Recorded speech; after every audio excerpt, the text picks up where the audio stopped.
grabar la sesión para que quienes no hayan o puedan conectarse, pues puedan verla, ¿verdad? Bueno, estamos viendo las tasas, tema número 8, las tasas de interés y la evaluación de bonos. ¿Sí se ve la diapositiva? Sí, maestro. Ok. Sí, maestro, se ve. Bueno, acuérdense que hay que aprovechar las actividades de regularización. Tienen fecha para entregar, entonces para que lo tomen en cuenta y si alguien quiere aprovechar eso, pues lo haga en tiempo y forma, ¿verdad? Bien, vamos a comenzar nuestro tema, las tasas de interés y la evaluación de bonos. Hablamos ya la semana pasada acerca de las tasas de interés y dijimos que pues había tasas de interés reales, tasas de interés nominales, las tasas de interés, la efectiva, la que se aplica en los contratos, o bien hay también una diferenciación entre la tasa nominal o las tasas equivalentes, ¿verdad? El día de hoy vamos a hablar un poquito más acerca de las mismas. Las tasas de interés, fundamentos de las tasas de interés. La tasa de interés o el rendimiento requerido representa el costo del dinero. Ya habíamos hablado la clase pasada. El crédito o el dinero que no tenemos o el dinero ajeno o la liquidez que busquemos en un cierto momento, pues tiene un costo. Y ese costo está medido por la tasa de interés. Es la compensación que espera un proveedor de fondos. Aquel que presta dinero, pues espera una compensación. Y la cantidad que debe de pagar un demandante de fondos en caso de que yo o alguien desee un crédito, recursos que no tiene, pues tiene que pagar una cantidad de dinero. Normalmente el término tasa de interés se aplica a instrumentos de deuda, como los préstamos bancarios y los bonos. Y el término rendimiento requerido se aplica a inversiones patrimoniales, como las acciones comunes que ofrecen al inversionista un patrimonio por participar en la emisión.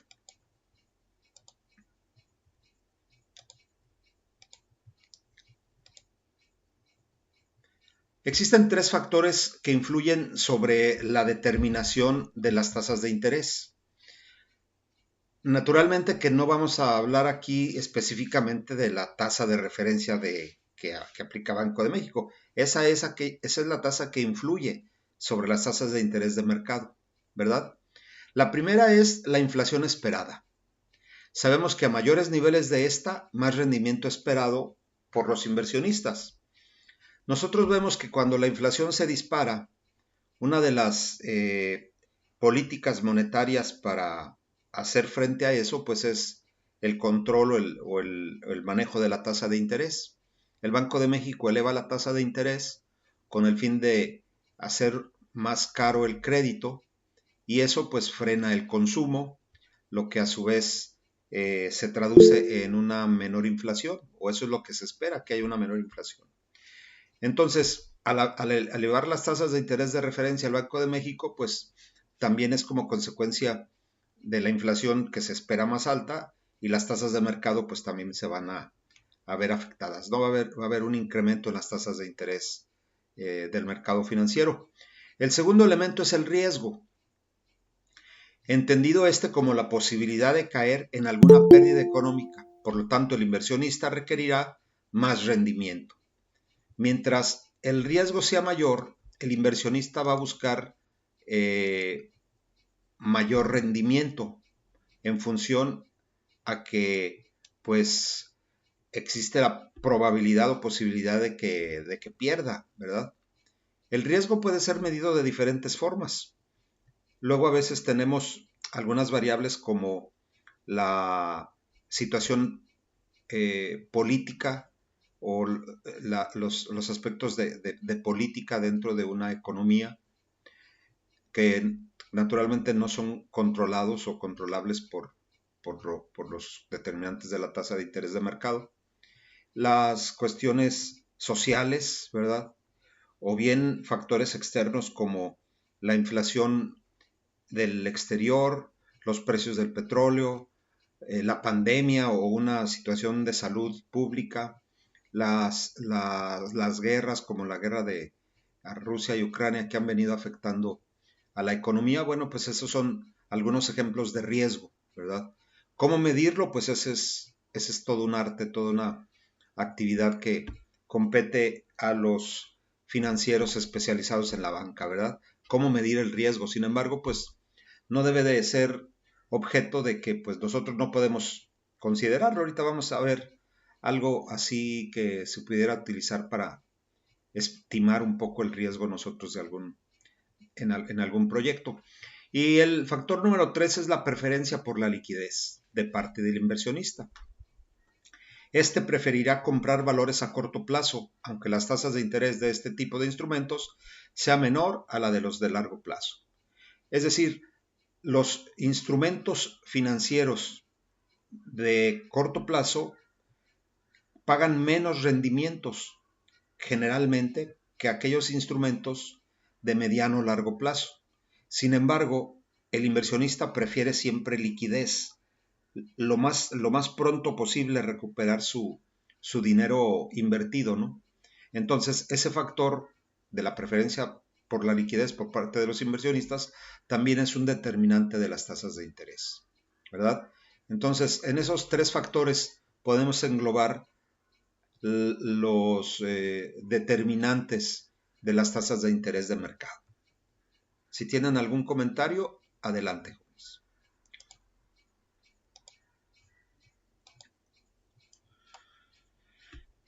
Habíamos hablado la clase pasada que existen, o la sesión síncrona pasada, que existen tasas de interés nominales y reales.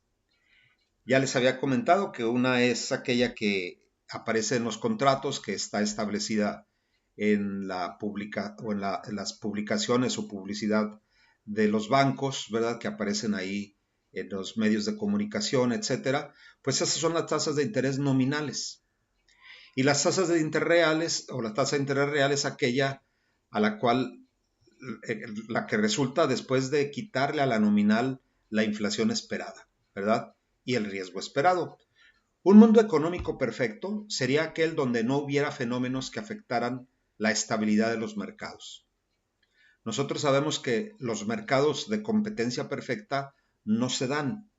Sin embargo, el que un poco se acerca a ese tipo de mercados es el mercado financiero y los mercados agrícolas, ¿verdad? Donde pues la competencia es tan alta que ninguno es tan importante para afectar los precios en el mercado. Pero de hecho, un mundo económico perfecto pues sería muy difícil de encontrarlo. Se acercan a la competencia perfecta, pero no son del todo perfectos. Es decir, si no existiera la inflación y el riesgo, no habría alguna razón para diferenciar las tasas, es decir, las tasas nominales y las tasas reales. En un mundo perfecto, que no hubiera inflación, que no hubiera riesgos, que la competencia fuera tan eficiente, pues no habría razón por la cual diferenciar tasas nominales y reales. Sin embargo, la realidad es distinta. Por eso nosotros debemos diferenciar entre una tasa de interés nominal, es la que usamos y vemos en los contratos y está compuesta por la tasa de interés real, más una tasa de inflación esperada, más una tasa conocida como prima de riesgo. Así, por ejemplo, tenemos K sub n, que es la tasa de interés nominal, es igual a K sub r, que es la tasa de interés real, más P sub e, que la entendemos como la tasa de inflación esperada, y R sub e, que es la tasa de riesgo esperada. Es una simple suma de las tasas de inflación, la tasa de interés real y la tasa de riesgo. Eso me da como consecuencia la tasa de interés nominal. Por ejemplo, tenemos una tasa de interés de BBV del 36.2%. Esta tasa se compone de la tasa libre de riesgo o real, que es el 9.25, y una tasa de riesgo del 26.95. Así nos da a nosotros 36.2. ¿Qué es la tasa libre de riesgo? Pues es la tasa generalmente que se ofrece a los bonos gubernamentales, ¿verdad? En el caso de nuestro país, los CETES, ¿sí? Los CETES a 28 días. Es la tasa libre de riesgo. En estos momentos la tasa libre de riesgo está en 11.2 aproximadamente, o así cerró la semana pasada, 11.2. Y si hablamos de una tasa de riesgo del 26, pues ya estamos hablando de una tasa de interés del banco superior al 37%, cercano al 38%. Eso pues me da como resultado corroborar la idea de que conforme aumente la inflación, la tasa de interés va a ir incrementándose. ¿Sí? La tasa de interés real es aquella que no considera la inflación esperada ni la prima de riesgo. Si yo me remito a la fórmula anterior, pues si quiero determinar la tasa de interés real, la despejo, ¿verdad? Paso del lado izquierdo la inflación esperada y la tasa de riesgo esperado. Le voy a restar la tasa de interés nominal, esas dos tasas ya mencionadas, y voy a obtener la tasa de interés real.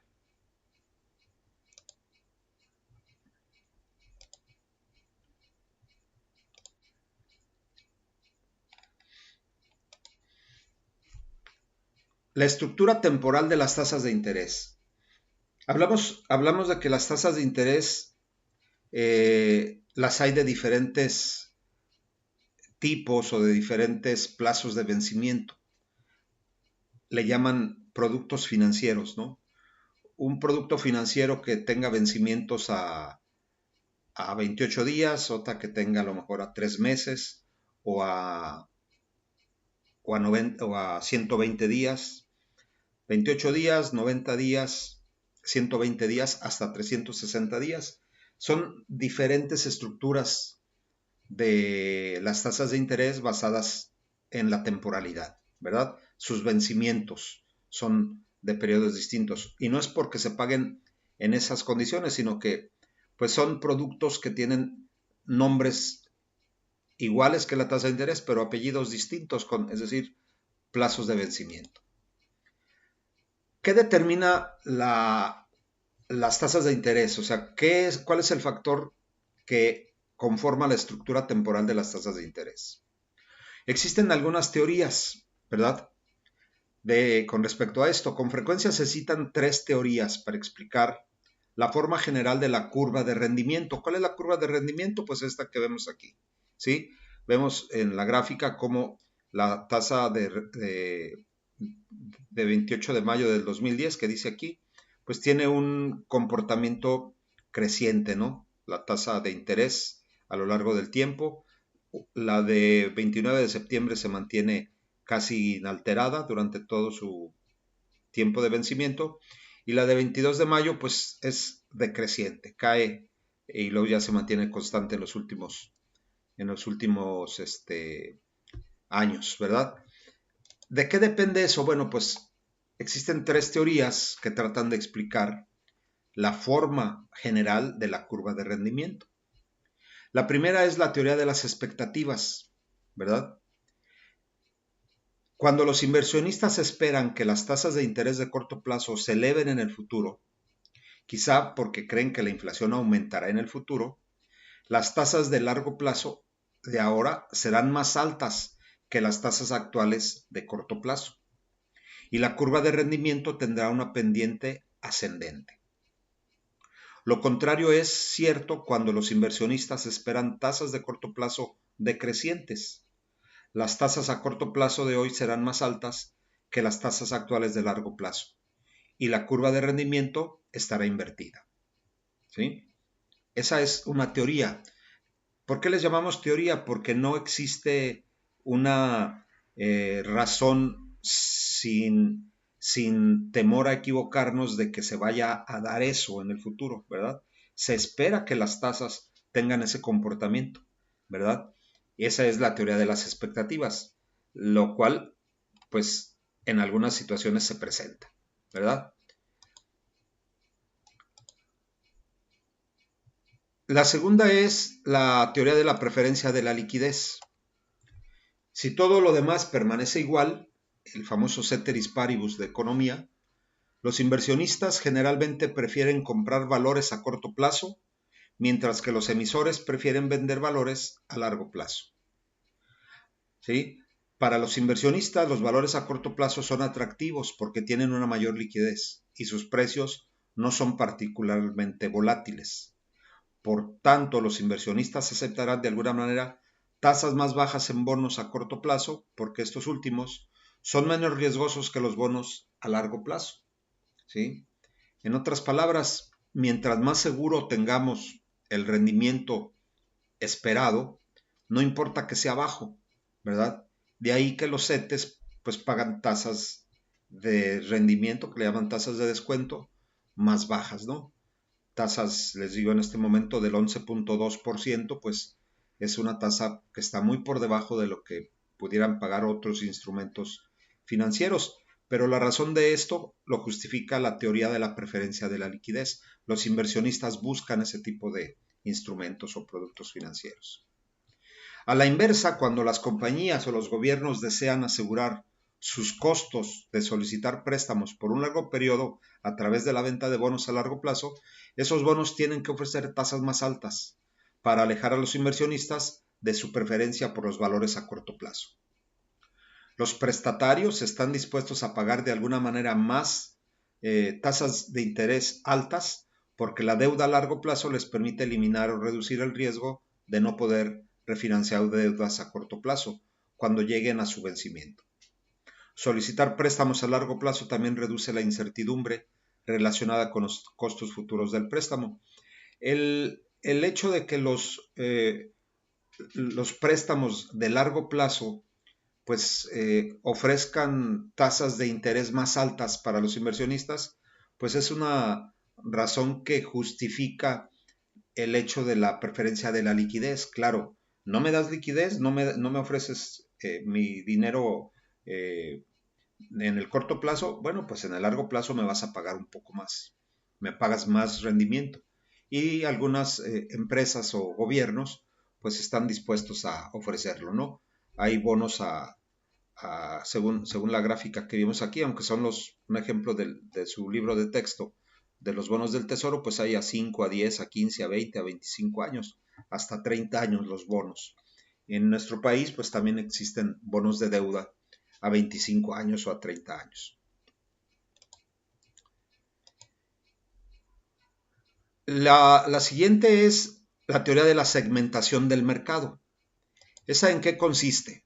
Bueno, pues sugiere que el mercado de préstamos está totalmente segmentado según el plazo de vencimiento y que la oferta y la demanda de préstamos dentro de cada segmento determinan su tasa de interés vigente. El equilibrio entre los proveedores y los demandantes de fondos a corto plazo, como los préstamos empresariales de temporada, determinaría las tasas de interés a corto plazo vigentes. Y el equilibrio entre los proveedores y demandantes de fondos a largo plazo, como los préstamos para bienes raíces, determinaría la tasa de interés a largo plazo vigentes. La pendiente de la curva de rendimiento estaría determinada por la relación general entre las tasas vigentes en cada segmento de mercado. En pocas palabras, una curva de rendimiento con pendiente ascendente implica una mayor demanda de crédito en relación con la oferta de fondos en el segmento a largo plazo de mercado de deuda, en comparación con el segmento a corto plazo. Dependiendo del sector económico al que se pertenezca, pues son las tasas de interés. Nosotros sabemos que los créditos, por ejemplo, para casas o los créditos hipotecarios, luego a veces están más baratos incluso que los que cobra el Infonavit, ¿verdad? O bien la tasa de los créditos para compra de automóviles también son bajas y están compitiendo ahí en el mercado, ¿no? ¿Quién ofrece tasas por debajo? Porque pues son ciertos segmentos de mercado ya muy específicos. La venta de automóviles, la venta de casas, están muy bien segmentado el mercado y eso hace diferente el monto de las tasas de interés, ¿verdad? Bien, resumiendo, las curvas de rendimiento con pendiente ascendente, que serían, por ejemplo, la que tenemos nosotros en la parte de abajo, ¿verdad? esta es una pendiente ascendiente y luego ya llega hasta el nivel más alto y posiblemente caiga, ¿sí? Las curvas de rendimiento con pendiente ascendente son producto de las expectativas de elevación de las tasas de interés. Las preferencias del prestamista por los instrumentos de deuda de plazo más corto y mayor oferta de préstamos a corto plazo que préstamos a largo plazo en relación con la demanda, ¿verdad? Las condiciones opuestas provocarían una curva de rendimiento con pendiente descendente, que sería la curva de la parte de arriba, del 16 baja 14 y luego se mantiene en ese nivel, ¿no? Hasta el vencimiento. Ese sería el caso de las tasas de interés, perdón, de la curva con pendiente descendente. Condiciones opuestas, ¿verdad? Quiere decir que en cualquier momento la interacción de estas tres fuerzas determina la pendiente dominante de la curva de rendimiento. Son teorías que presuponen el comportamiento de las tasas de interés en el mercado. No hay una ley, por eso se les llama teorías, no hay una ley específica que diga, por esta razón las tasas de interés se van a mantener en tales niveles, o este va a ser el comportamiento de estas tasas de interés. Depende de varios factores, y las teorías que mencionamos aquí, pues tratan de explicar ese comportamiento, tanto las expectativas de los inversionistas, ¿verdad? La preferencia de la liquidez y dependiendo del mercado en el que nos encontremos. ¿Sí? Son factores que determinan esa temporalidad de las tasas de interés. Aquí hay un ejemplo de la prima de riesgo, características del emisor y la emisión. Por ejemplo, del financiero tenemos los CETES a 182 días. Al 31 de octubre del 2022 estaba en 10.72, no he actualizado esta diapositiva, pero pues para los fines didácticos son suficientes, ¿no? El rendimiento actual, el rendimiento anterior, el mínimo de las últimas 52 semanas. Aquí vienen primas de riesgo, ¿sí? Características del emisor y la emisión, CETES a 91 días, como las tasas son más altas en el plazos de vencimiento mayores, 10.72, 10.05, 10.13, aquí ya hablamos de la tasa de interés interbancaria de equilibrio, la de CETES a 28 días es más baja, la de CETES a 365 días pues es más alta de todas, ¿verdad? Esa es la característica de las tasas de interés de acuerdo a su temporalidad de vencimiento. En los mercados aparecen así de claras mostradas, ¿no? La prima de riesgo se integra con varios componentes porque hablábamos de la inflación esperada y la prima de riesgo como elemento fundamental de las tasas de interés. Esta prima de riesgo se integra con varios componentes relacionados con el emisor y la emisión, incluyendo los siguientes riesgos: el riesgo del negocio, el riesgo financiero, de la tasa de interés, de liquidez y también de los aspectos fiscales. También se consideran los riesgos específicos de la deuda como el riesgo de incumplimiento, el riesgo al vencimiento y el riesgo de cláusula contractual, que se describen brevemente en la siguiente tabla. En general, las primas de riesgo más altas y por lo tanto los mayores rendimientos provienen de los valores emitidos por compañías con un alto riesgo de incumplimiento y de vencimientos a largo plazo que tienen cláusulas contractuales desfavorables. Nosotros sabemos que pues el riesgo de incumplimiento de un crédito hace que la tasa de interés sea más alta, ¿sí? Si el riesgo es mayor, las tasas son altas. Los créditos que se ofrecen por muchas financieras en la actualidad, que aparecen por ahí en Facebook o en Internet y ofrecen créditos de, no sé, de 2,000 a 50,000 pesos o de 1,000 a 10,000, son créditos pues muy fáciles de otorgar. Sin embargo, el riesgo de incumplimiento es muy alto para ellos. De ahí que pues cobren tasas exageradamente altas, ¿verdad? La tasa de interés que cobran es muy alta. ¿Por qué? Pues por el riesgo de incumplimiento, de que no vayan a recuperar lo prestado. Y si uno no le paga, pues el otro va a pagar lo que el otro no pagó, con los intereses que está generándole o que le va a generar a la empresa prestamista, ¿verdad? ¿Cuáles son los componentes de la prima de riesgo relacionados con el emisor de la deuda y la emisión? Bueno, pues el riesgo de incumplimiento, la posibilidad de que el emisor de deuda no pague el interés convenido o el principal según programado. El emisor de la deuda es el que recibe el préstamo, ¿no? Cuanto mayor sea la incertidumbre acerca de la capacidad del prestatario para cumplir con estos pagos, mayor será la prima de riesgo.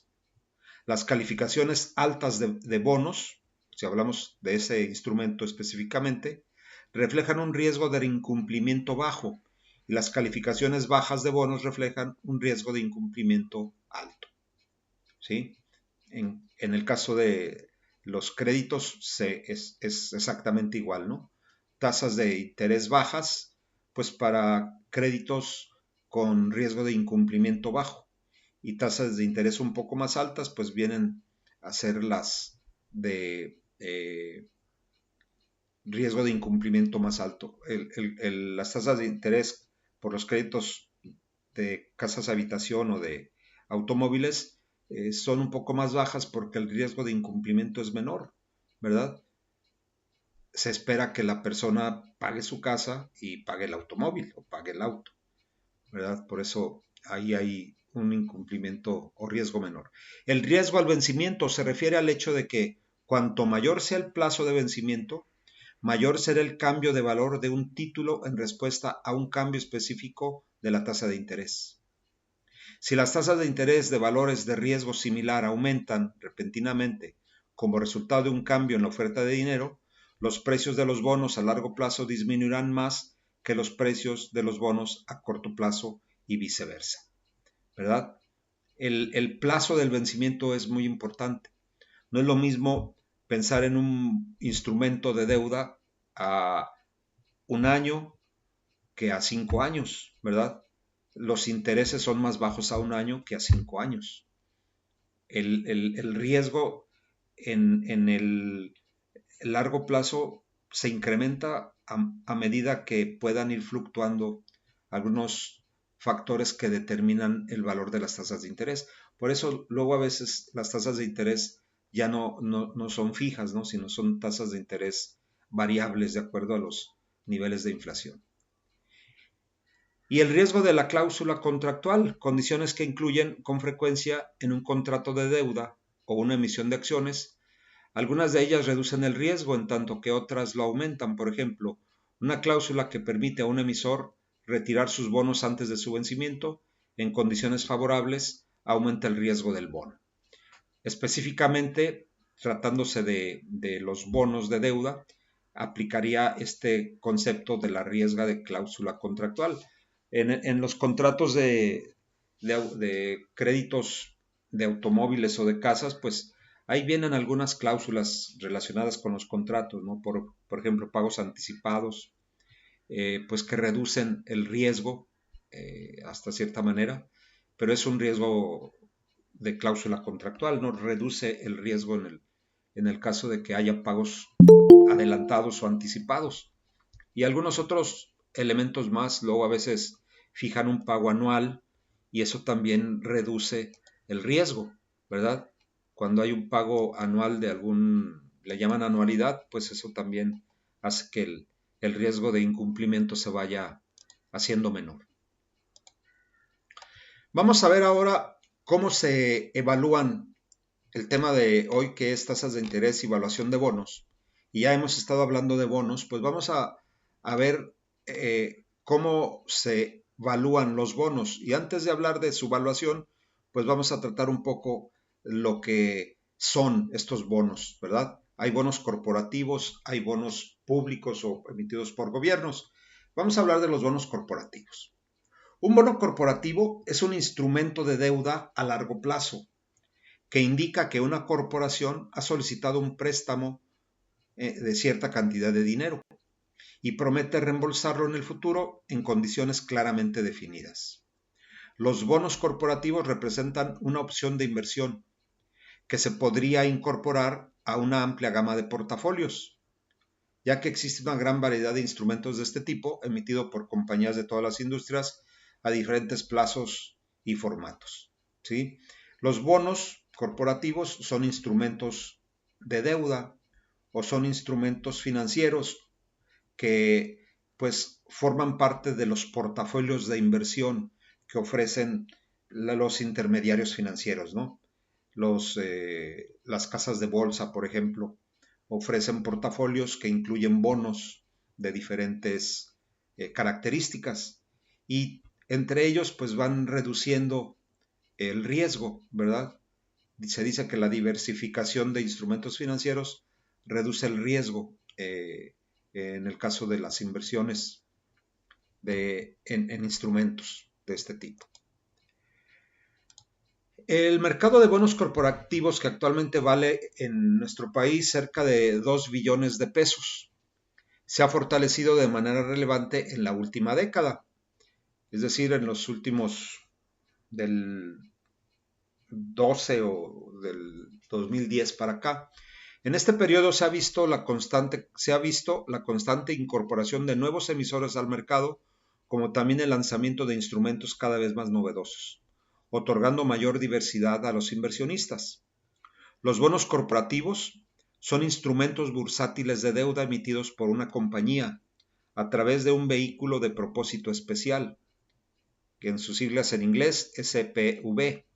En términos simples, los inversionistas de estos instrumentos otorgan un financiamiento a mediano o largo plazo a la emisora. A cambio reciben el pago de intereses, denominados cupones sobre el valor invertido. El cupón es el pago de intereses, ¿verdad? Y que está determinado en base al capital invertido. Ellos reciben esos cupones en forma de pago por el financiamiento a estas empresas en la forma de bonos. En México existen más de 800 bonos corporativos vigentes, emitidos por un gran número de compañías mexicanas. Asimismo, estos bonos pueden ser emitidos a diferentes plazos. En el país frecuentemente se emiten a plazos de 3 a 10 años, principalmente con dos formatos de cupones, es decir, los pagos que se hacen por ese bono. Cupones fijos semestrales o variables mensuales, los cuales pueden estar denominados en pesos o en UDIs, o bien en dólares. Finalmente, los bonos más recientes en México son aquellos que cuentan con una etiqueta ESG, en inglés Environmental, Social and Governance, ¿verdad? Los emisores de este tipo de bonos destinan sus recursos a proyectos ESG o se establecen y comprometen con políticas sustentables, sociales o de gobernanzas de largo plazo. Hay productos que pueden atraer al inversionista, incluso este mercado pues habla de la fortaleza del peso. Estos mercados han atraído inversionistas porque les ofrecen rendimientos altos dadas las tasas de interés elevadas en nuestro país. Lo interesante de este tipo de bonos en los portafolios de inversión, particularmente para los de renta fija, es que permite darle un incremento al rendimiento. Esto se debe a que los bonos corporativos pagan un rendimiento adicional sobre el rendimiento que pagaría un bono de similares características, pero emitido por el gobierno federal, los CETES. A este rendimiento adicional se le conoce en la jerga financiera como spread de crédito y está asociado, entre otras cosas, al riesgo de crédito que representa el emisor de dicho bono, al plazo de la emisión. A mayor riesgo de crédito, mayor spread, ¿sí? Ese es el concepto que se le da a este rendimiento adicional de los bonos corporativos sobre los bonos emitidos por el gobierno federal, específicamente los que conocemos como los CETES. En nuestro país, alrededor del 70-80% de este tipo de bonos en circulación tienen lo que se conoce como calificación AAA, que no es nada relacionado con las luchas, ¿verdad? Las agencias calificadoras de crédito autorizadas para operar en México son Fitch Rating, Moody's, Standard & Poor's, Global Rating, RH Rating y PCR Birium, lo cual significa, a criterio de las agencias calificadoras de riesgo crediticio, que las compañías son financieramente sólidas y con altas probabilidades de cumplimiento de su deuda. Estas compañías, estas calificadoras de crédito, operan en nuestro país y están autorizadas para que aquellas empresas que deseen emitir bonos puedan ser evaluadas por ellos. Y ellos califican a los emisores. Generalmente dice, este tipo de bonos tienen calificación AAA, quiere decir que son muy, muy aceptados, ¿verdad? El riesgo es muy bajo en términos de incumplimiento. Adicionalmente, los bonos corporativos permiten la inversión en compañías que no cotizan públicamente sus acciones. Ese es un mercado distinto. El mercado accionario por un lado y el mercado de bonos corporativos por otro. Estos mercados también brindan a los inversionistas la oportunidad de protegerse de la inflación a través de los bonos denominados en UDIs, o protegerse de la subida de las tasas de interés a través de la inversión en bonos a tasa flotante o tasa variable. Por último, es una alternativa de inversión que permite destinar recursos a actividades o proyectos con impacto ambiental, social o de gobernanza, a través de los bonos con etiqueta ESG, como ya lo habíamos mencionado anteriormente. En resumen, los bonos corporativos, como un tipo de activo disponible para los inversionistas mexicanos, representan una excelente opción de inversión para cubrir diferentes necesidades de un portafolio de inversiones. Por último, el día de hoy vamos a ver cómo se evalúan los bonos. La fórmula general básica para la evaluación de bonos es la que tenemos aquí en pantalla. B sub 0 o beta 0, como quieran llamarlo, B0, es el valor del bono en el tiempo cero. Es decir, hoy, si se fijan en la fórmula, lo que está haciendo es descontar un factor, ¿no? I y M. Dice, el valor del bono en el tiempo cero es igual al interés anual pagado en pesos. Aquí es anual, no anula, anual. Al interés anual pagado en pesos. Eso es I mayúscula. La sumatoria desde t igual a 1, es decir, desde el primer flujo hasta el n, ¿sí? Descontados. ¿Cuántos años de vencimiento? Pues ese va a ser n, desde t igual a 1 hasta n. M va a ser el valor a la par en pesos. Y K sub D es el rendimiento requerido del bono, es decir, el cupón. Tenemos K sub D en los dos factores que aparecen aquí en la fórmula. Y tenemos una I, que es el interés anual pagado en pesos, y una M, que es el valor a la par en pesos. Vamos a ver un ejemplo cómo aplica esto. Tim Sánchez desea determinar el valor actual de los bonos de Mills Company, suponiendo que el interés sobre la emisión de bonos de Mills Company se paga anualmente y que el rendimiento requerido es igual a la tasa cupón del bono, I es igual a 100. K sub D es igual al 10%, M es igual a 1000 y N es igual a 10 años. Regresando a la fórmula, bueno, pues M, que es el valor a la par en pesos, es el valor a la par del bono, es de 1000 pesos, ¿sí? Y es el interés anual pagado en pesos, y K es el rendimiento requerido del bono.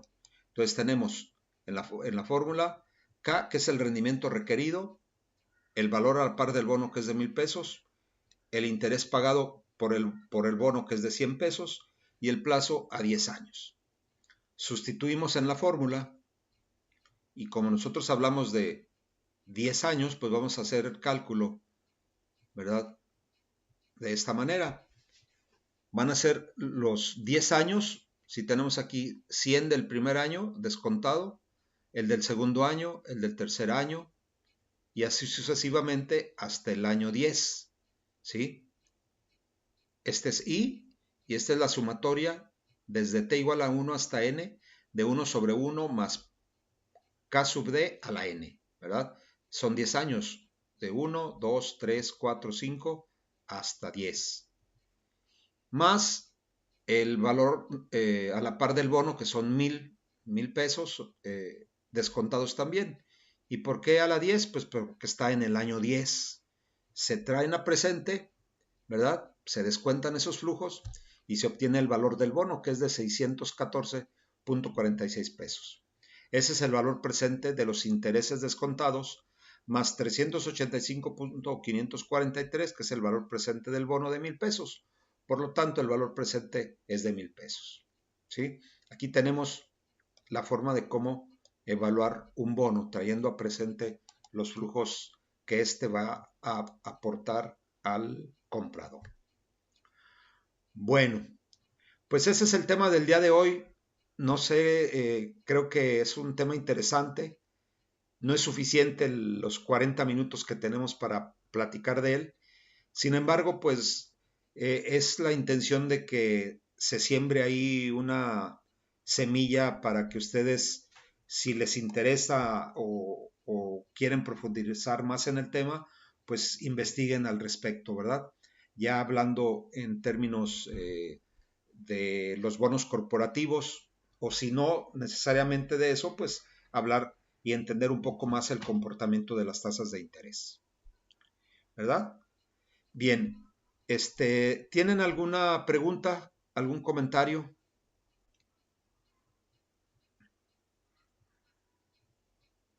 Maestro, una duda. En esta ocasión, de PEA, ¿qué es lo que tenemos pendiente? ¿Perdón? Es sobre la sesión. Si quieres, despido la sesión y les doy respuesta a sus inquietudes. Déjenme terminar de grabar. Buenas noches.